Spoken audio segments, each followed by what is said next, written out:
বন্ধুরা, আজকেও চলে আসলাম একটা নিরামিষ লাঞ্চ মেনু নিয়ে আমাদের সাথে শেয়ার করতে। সিম্পল নিরামিষ লাঞ্চ মেনু।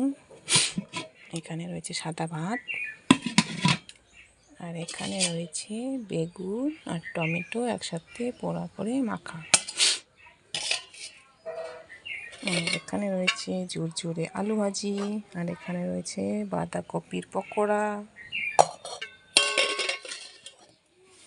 আর এখানে রয়েছে পাতলা করে মুগের ডাল, আর এখানে রয়েছে বয়েল সবজি, সাথে পনির বয়েল করা আমার বরের জন্য।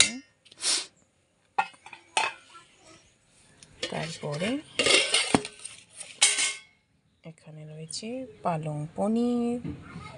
পালং পনিরের রেসিপিটা তোমাদের সাথে আর একটা ভিডিওতে শেয়ার করব। ভালো লাগলে সবাই লাইক কমেন্ট শেয়ার করে পাশে থেকো। আমার ভিডিও দেখার জন্য অনেক ধন্যবাদ।